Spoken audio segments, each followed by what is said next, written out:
Okay, before we go on to Bewitched, I want to ask you a few more questions about the Patty Duke show. One is, how did the idea come about?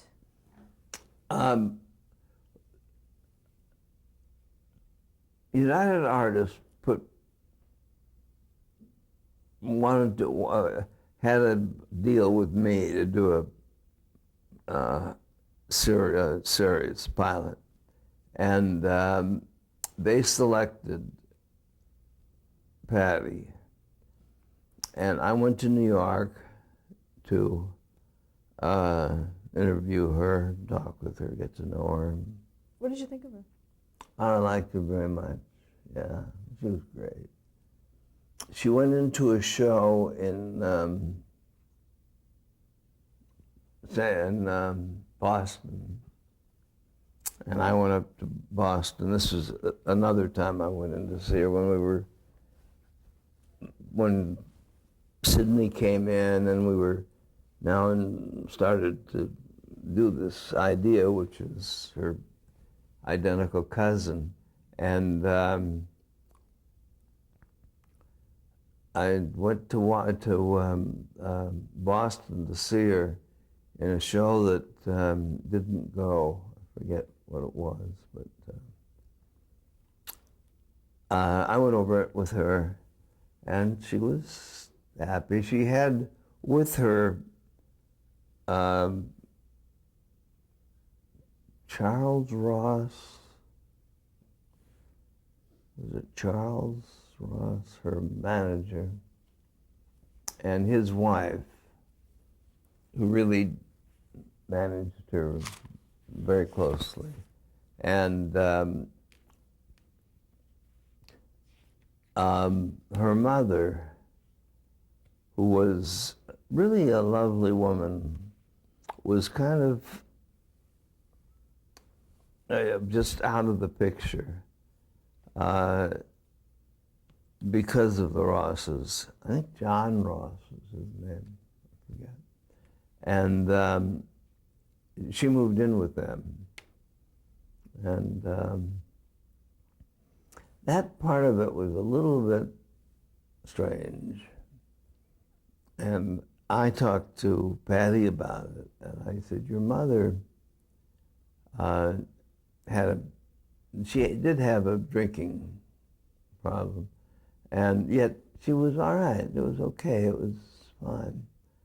And I said, you know, you've put yourself in a position here with these Rosses where they're in control of your life.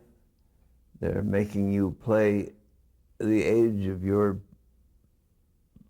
film or television character, and they're holding you back, and they're really not doing you any good. And I think you should go back and be with your mother. And at that time, she wasn't even seeing her mother, and I don't know, she didn't do it, but they were arranging all of her dates, all of her social life, and it was not good. Since then, and early after that, the show in the next 2 years came out here. She was of age, then she was 18, and it came out here, and she split up with the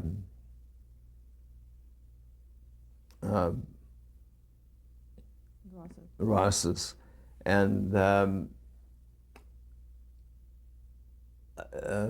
was ugly. It was not nice. And she wanted to do her own things with another agent.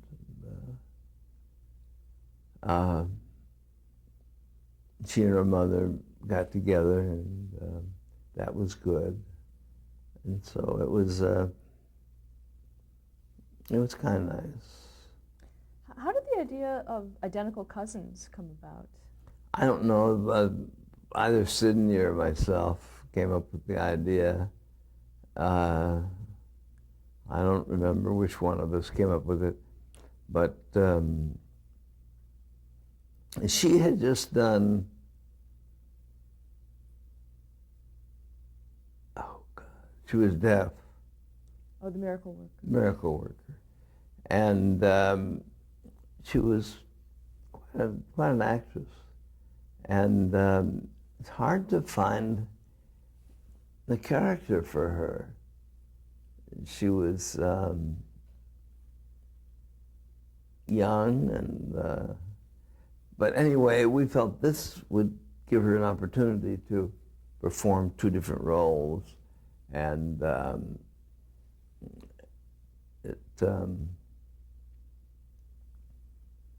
it seemed like the right thing for her to do, and she did it. And she was wonderful at it. Did you have a favorite episode of the program? Well, of course, I loved the pilot. The first time that she met her cousin, which was a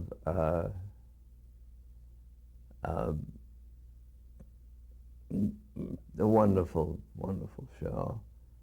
And I liked others. I don't remember any really favorites other than the pilot, which I loved. I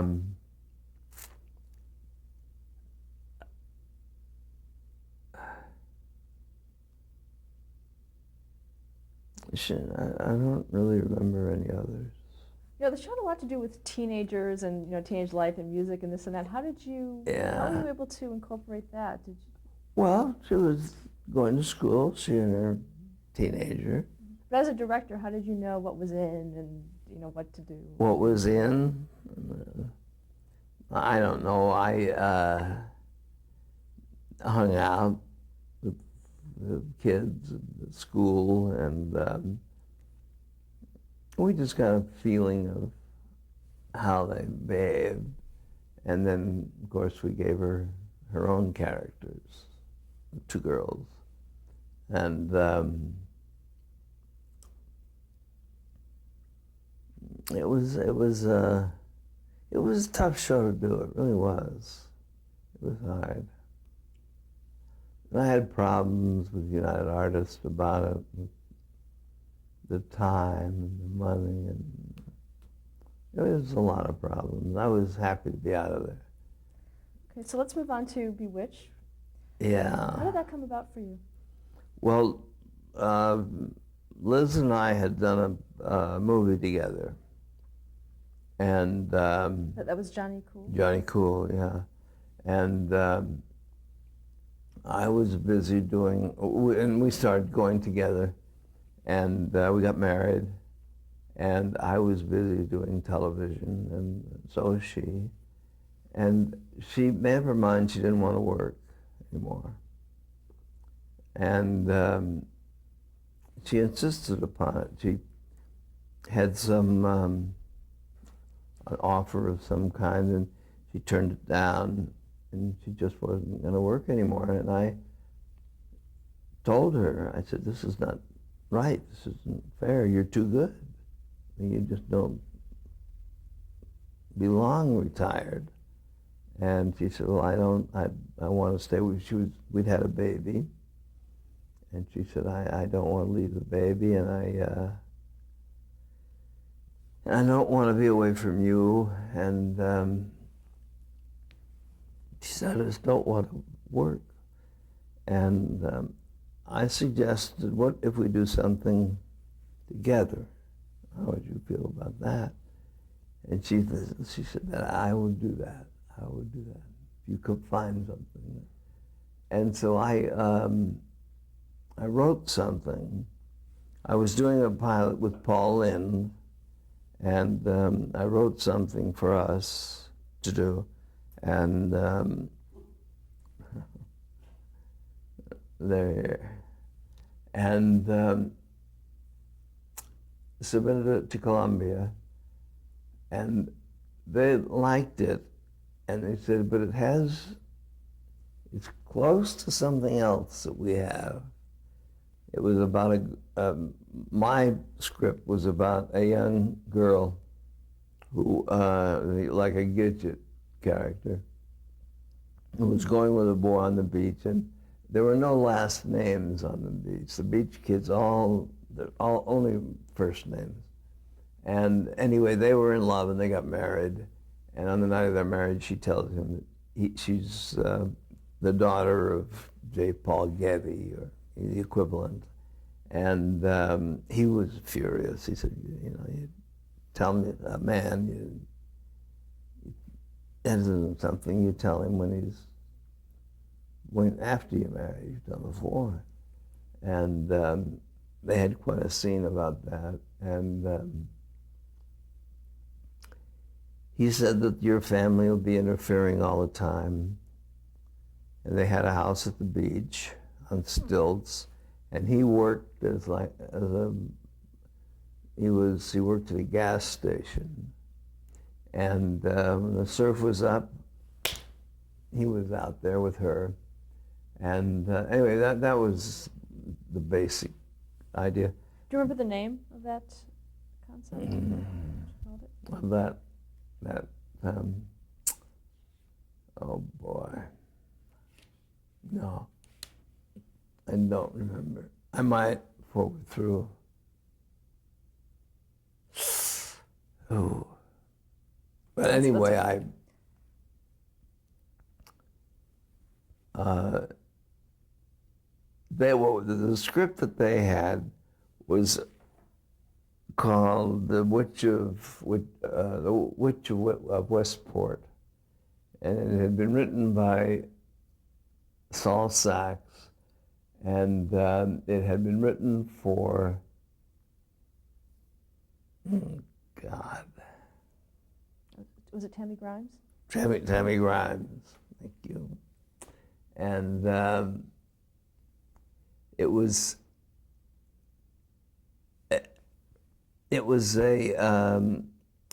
what I did was read it to her, to Liz one night. I said, here's what they've come back with. And Tammy can't do it because she's doing a play. And it's available for us. And let me read it to you, which I did. And there was a basic element in it that was wrong. It was very witchy. It was boiling pots and cobwebs and all the witchy things, and it was just wrong for what I felt Elizabeth should do. So I went to Columbia, asked if I could rewrite it. They said yes, go ahead. And I was also doing this Paul Lynde pilot, and but I rewrote the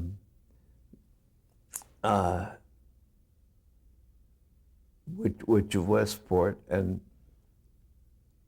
Elizabeth typed it. And because at the time we had an apartment or something, and no, we lived at the beach. We had a place at the beach, and when I brought it into the studio, and they liked it. What kind of changes did you make from Saul Sachs' original script? I made it into like The Girl Next Door. That nobody knew that she was a witch, and that she didn't want anybody to know. And the night that they were married in the pilot, she told him, as in my script, she told him about being the daughter of Getty, and he had a fit, and but then it took its own course of Bewitched, which he did things to prove it, and he didn't know what to think, and finally decided that he loved her, and she would keep her witchy family out of their hair. It would be fine, and Agnes Moorehead was in it, and played her mother. And there were, I changed it to make it lighter and younger and fresher. And it wasn't a really big rewrite. It was a important revision, but not. It wasn't really big. But what happened was, Saul, the script was sent to Saul, and he was furious. He had a fit. We invited him to this first reading, and he wouldn't come. And the first reading was scheduled the day of the assassination of Kennedy, and that was tough. I mean, I was close to him, Liz was close to him, and it was terrible. But we didn't know what to do. We decided finally to do what he would do, which is what was our work, what we had planned. And so that's what we decided to do. And that afternoon, I got in touch earlier with all of the cast. We all came in and we read it, the first reading, and we didn't try and rehearse or do anything. We just went home. It's on a Friday, and we worked Saturday and Sunday on the script, and we rehearsed Sunday. Now I was doing the beach pictures at the time, the Bikini Beach and all, and at the same time, and so we had to get a producer, and the producer was Danny Arnold, and we rehearsed at his house. He had no furniture, but he had a house. And we rehearsed with the cast there, and on Sunday. And Monday we started. Everybody was kind of down, but we did it. And turned out, I guess, to be all right. How was Dick York cast? Dick York was cast in interviews and readings, and was, I thought that he was the best character for the show. What were you looking for in Darren? I was looking for somebody who was not a real leading man. Here's a girl that could have had anything she wanted in the world. And I wanted a simple, basic guy. And that's what he was, and a wonderful foil for her. And he had a problem. He was had a back problem, and we had to shoot around him a lot. And he was taking a lot of pills, and we had problems with him from the very, very first day. The very first day of shooting, he didn't show up, and he wasn't at home, and he finally came in around noon and said that he had been in his car and couldn't get out. His back was bothering him, and it's some story. It was, and we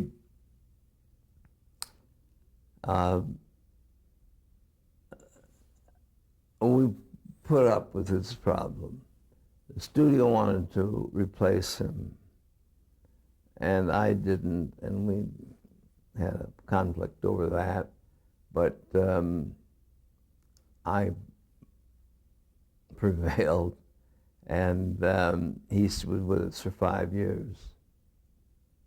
And then he had a seizure on the set, and we had to stop, get an ambulance, get him to the hospital, and he was in a coma, and I had to talk to him. They couldn't get him out of the coma. They called me at home, as a matter of fact, and said, we can't get him out of his coma. We need somebody to come down here and talk to him. And we think you're the one. And I went down and I talked and talked and talked. And I mean, a nurse was there, and she started to cry and had to leave the room. It was very difficult, and he came out of it. He finally came out of it, and I had promised him that he wouldn't be fired, that he would still continue to do the show, and that a promise I didn't keep, but it did get him out of the coma. And then we went back and found Dick York, Dick Sargent, who had been among the contestants in the beginning. And so we hired him. And we didn't know quite how to introduce him to the audience, and decided the best thing to do, audience, sophisticated people, they know these are actors, and we just came out with Darren and continued on for another 4 or 5 years. And he wasn't as good, I don't think. I don't think anybody does. I mean, Dick York had a quality that was just wonderful. But he was strange. Let's talk about some of the other actors. Agnes Moorehead. Oh, she was wonderful. Just great.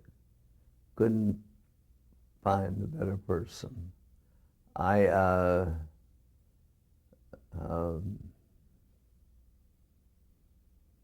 don't know. It was a.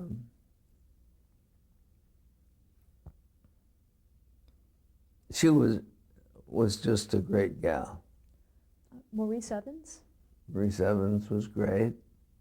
He was wonderful, and played her father, of course. And we had in the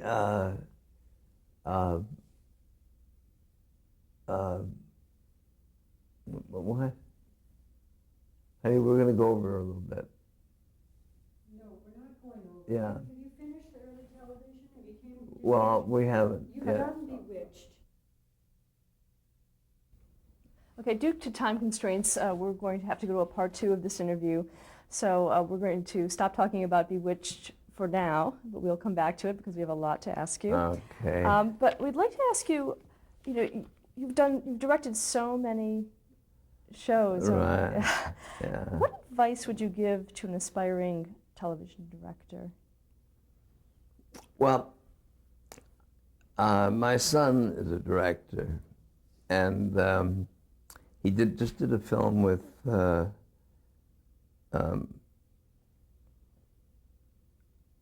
Kirk Douglas, which is very good, and it's just coming out now, called Diamonds. And I worked with him, and I pretty much told him that the job of a director is to get as much out of the material, the writer's material, or if you've written it, your own, to find that source and bring all the elements in to contribute to that source. And you're responsible for everything.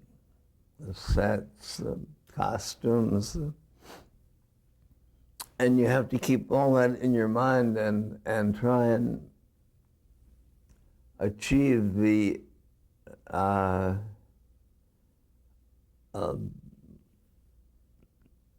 thoughts of the writer as much as you can. If the writer is available, I think he should be on a set.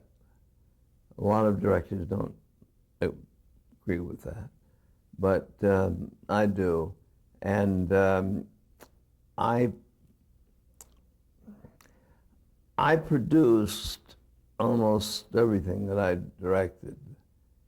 So I've been in a position of working with me, and the elements are, I mean, the mechanics of it are, you learn that. That's not hard. Which side of the camera and what lenses and what to do. You learn those things. But it's the intangibles that you have to come to grips with. And the cast, the performances, all have to relate to what the intention of the writer was. And assuming that the writers, agree with him. And you shouldn't start a picture that you haven't come to terms with the writer. Whether you rewrite it yourself or he rewrites it or somehow or whatever. But you come to terms with that, and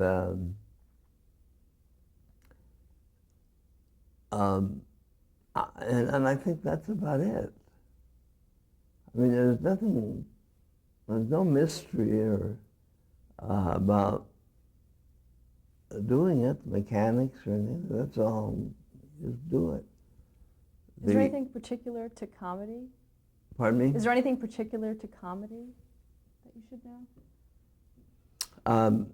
Yeah, you have to have a certain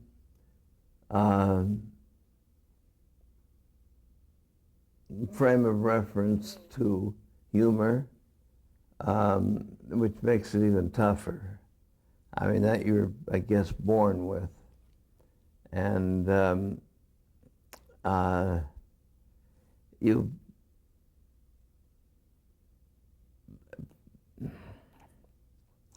just pretty much have to get the humor from where you come from. And actors make great suggestions, too. They're very good. I mean, some routes are good. Well, thank you, Mr. Asher. We've run out of time, but we look forward to coming back here to do part 2 of the interview. Fine.